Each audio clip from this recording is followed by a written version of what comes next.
Yokoso to my Japanese kimono upcycling channel. In today's video, I'll be showing you how I carefully dismantle a kimono obi belt and transform it into a reusable piece of fabric. But before we dive into the process, let me tell you the story behind the kimono I'm working on today. It's a truly special one. Back in September 2024, one of my Instagram videos went viral for the first time, and as a result, I was contacted by a lovely lady from the United States.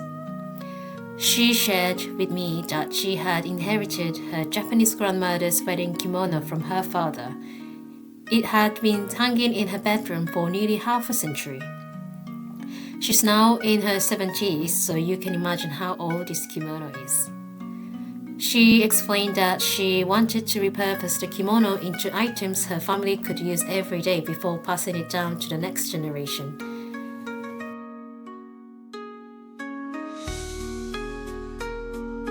In her letter, she shared a beautiful story about her grandparents.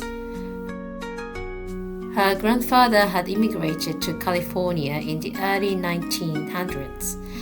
Returned to Japan to meet her grandmother through a matchmaker, and came back to California to settle down. They married when her grandmother was just 15 years old, back in 1923. This very obi was part of their wedding. That means the obi is now over 100 years old and it's here in my hands. This particular obi is a masterpiece with two prominent motifs, a crane and a pavilion. The crane is a well-known symbol in Japanese culture, representing longevity, marital harmony, and happiness. It's often used in formal kimono designs, especially for celebratory occasions such as wedding. The pavilion and landscape, Rokaku Sansui motif, on the other hand, is inspired by scenic ink paintings, Suibokuga. It depicts tall buildings surrounded by distant mountains, trees, rivers, and bridges, creating a tranquil, harmonious scene. This design has its origins in ancient China, where pavilions were often political centers and believed to calm evil spirits while invoking the protection of deities and Buddhas. These scenes were introduced to Japan during the Kamakura period, 1192 to 1333, and became popular in kimono design during the Mid-Edo period, 1603 to 1868. This particular obi is truly unique. It's 4 meters long, weighs 1 kilogram, and has intricate designs covering both sides. Something you rarely see in modern obi, which often feature blank sections or one-sided design. Despite its age, it's in remarkable condition actually.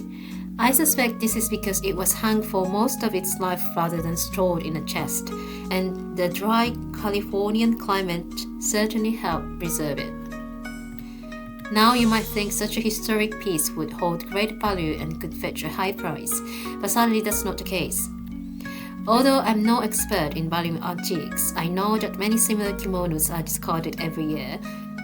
With the overproduction of kimono and the limited use today, pieces like this are unlikely to sell for more than £5. Since it's no longer wearable, my client made a wonderful decision to give it a second life by transforming it into practical everyday items.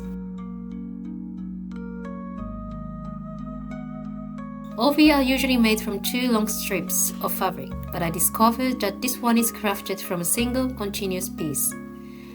Using a seam ripper, I carefully began cutting through the connecting threads.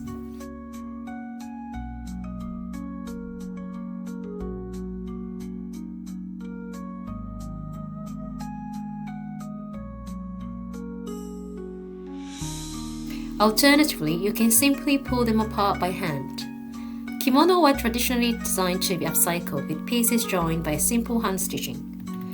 And this is a vintage piece, the stitches come apart quite easily.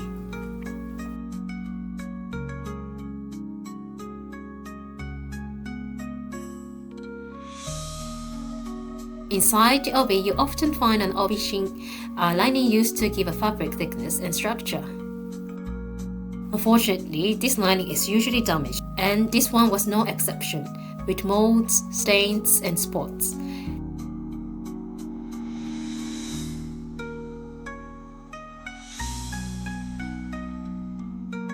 It's not suitable for reuse, so it'll need to be discarded.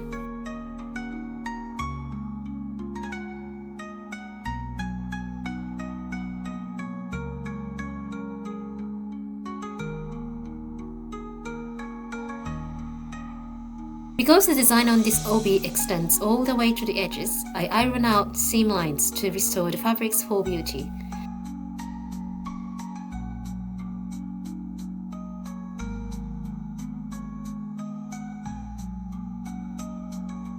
I also pressed the entire piece to remove any odors and to sanitize it.